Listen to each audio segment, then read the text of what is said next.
Cliquez maintenant sur le lien dans la description et aidez-nous à diffuser la parole de Dieu. La transfiguration de Jésus par Paul Andrew. Résumé. La transfiguration de Jésus. Deuxième dimanche de Carême. Le sujet d'aujourd'hui est la transfiguration de Jésus et la transfiguration des croyants. Flannery O'Connor pose une question approfondie. Avez-vous déjà jeté un coup d'œil à l'intérieur de vous-même et réalisé ce que vous n'êtes pas?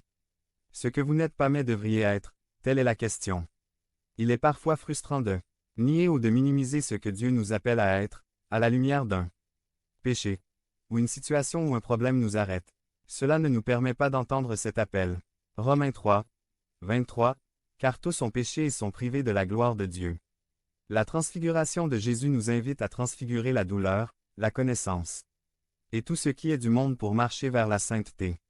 Les disciples voulaient que la vision glorieuse qu'ils expérimentaient continue. Point. Mais cette vision était temporaire.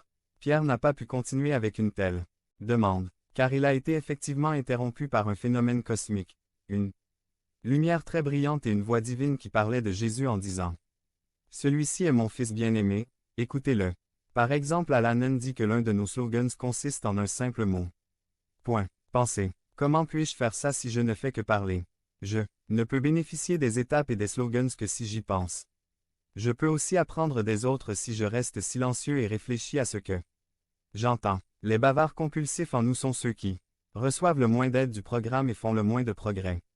Après la mort, nous traverserons également une métamorphose qui nous permettra de quitter notre existence terrestre de chenilles pour devenir des papillons dans l'éternité céleste. 326. Par exemple, lorsque l'évêque Warren Chandler de l'Église épiscopale était mourant, il parlait à un vieil ami qui était assis à son chevet et lui demandait « As-tu peur de traverser la rivière et de mourir ?» Le vieil évêque sourit et lui dit avec beaucoup de conviction « Mon père possède les terres des deux côtés de la rivière. Pourquoi devrais-je avoir peur de le traverser ?» 2. Le fruit de la prière est l'action et la mission. Le pape Benoît XVI a déclaré « Quand on a la grâce de vivre une forte expérience de Dieu, c'est comme vivre des moments semblables à ceux que les disciples ont vécu lors de la transfiguration. Une joie momentanée qui constitue le bonheur du paradis. Ce sont généralement de courtes expériences qui nous sont données par Dieu, surtout lorsque nous avons beaucoup de difficultés dans la vie. Dieu nous réconforte. Notre deuxième lecture d'aujourd'hui, 2 Timothée 1, 8, dit « Partagez avec moi les souffrances pour la prédication de l'Évangile, soutenues par la force de Dieu. » Faites attention à la question de la formation. Même les moments les plus sublimes d'une union mystique sont destinés à nous permettre d'accomplir les œuvres de Dieu.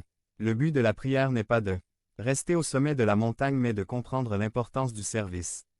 Par exemple, il y a l'histoire d'une dame qui participait à un groupe de prière où toutes les personnes présentes étaient assises en silence. Elle a demandé à la personne à côté d'elle « À quelle heure commence le service ?» Et il reçut cette réponse « Dès que la réunion sera terminée. » Jésus bénit notre service. Dans la première lecture d'aujourd'hui, Abraham entend le commandement divin de quitter ses proches et d'aller à l'endroit que le Seigneur lui montrera. Dans cette courte première lecture, le mot bénédiction apparaît 5 fois. Le Seigneur le bénira et bénira à son tour toutes les communautés de la terre. Jésus est glorifié chaque fois que nous l'adorons dans la messe, dans la prière, dans le service. Il nous aide à nous transfigurer chaque jour de notre vie pour devenir la personne qu'il nous a destinée à être. Devenez membre de la chaîne et soyez un instrument de la parole de Dieu. Ne manquez pas cette opportunité d'avoir un impact sur des vies. Cliquez maintenant sur le lien dans la description et aidez-nous à diffuser la parole de Dieu. De second 1000, par Paul Andrew. Résumé. De second 1000. C'est à la psychologie des gentils consiste à indiquer qu'ils acceptent d'éviter un conflit et l'Évangile d'aujourd'hui nous en offre quelques exemples. 1. La première consiste à marcher 1 kilomètre supplémentaire, et celui qui vous oblige à parcourir 1 kilomètre, faites-en 2 avec lui. Il n'y a pas d'embouteillage si vous parcourez. 327. Juste 1 kilomètre supplémentaire. Parcourir le deuxième kilomètre ou aller au-delà du kilomètre attendu ne nécessite pas d'éviter les conflits. Dans le cas des Romains, par exemple, la personne obligée de transporter les bagages d'un soldat romain au-delà du kilomètre habituel créait un dilemme pour le soldat puisqu'il s'inquiéterait de la punition qu'il devrait subir pour avoir exigé un service de distances excessives. Je me punis. Par exemple, je fais le régime pomme pour perdre du poids. Ah oui. Et quel est? J'ai acheté le dernier iPhone et je n'ai rien à manger. Ceux qui parcourent l'autre kilomètre découvrent la joie du service. Si vous faites seulement 1 kilomètre, c'est ce que dit la loi, mais si vous allez plus loin, vous découvrez que c'est là que se trouve Jésus. Le deuxième mille est le mille de plaisir. Par exemple, deuxième kilomètre de service pour une entreprise. Une histoire vraie. Un dirigeant d'un restaurant de restauration rapide a demandé: qu'attendent nos clients dès le premier kilomètre? Ils s'attendent à un grand parking, à des salles de bain propres et à un distributeur de savon bien rempli. Ils s'attendent également à 2 cornichons sur leur sandwich. Mais cette entreprise parcourt le deuxième kilomètre. Pour une commande moyenne de 7 $, les clients peuvent voir des fleurs fraîches sur chaque table, du poivre fraîchement moulu, et un vocabulaire du deuxième kilomètre comme celui-ci.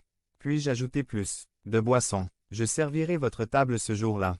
Mots et expressions destinés à saluer les clients et à leur dire que l'entreprise se soucie. Personnellement 2. Cette entreprise est Chick-fil-A. Jésus a parcouru ce deuxième kilomètre et il nous invite tous à faire la même chose que nous lisons dans Philippiens 2, 4. Ne regardant pas chacun à ce qui est à lui, mais à ce qui est à lui, le sien, qui appartient aux autres, comme le Christ. Il existe des comportements qui vont au-delà de ce qui est inattendu dans l'exécution normale d'un travail ou des exigences professionnelles, mais qui servent beaucoup au fonctionnement efficace d'une entreprise ou d'une entreprise, comme offrir de l'aide à ses collègues, tolérer les impositions temporaires sans protester, contribuer à l'appel du carême de l'évêque.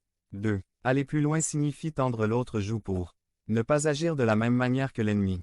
Si quelqu'un vous frappe sur la joue droite, montrez-lui également votre joue gauche.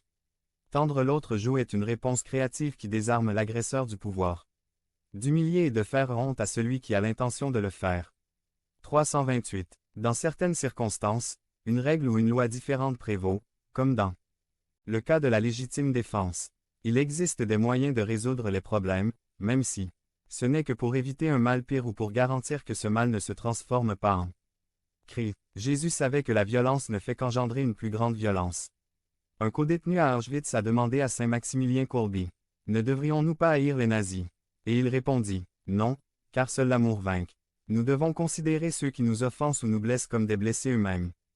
Tout ce qu'ils ont fait pour nous blesser n'est qu'un symptôme de leur propre état de douleur et d'amertume.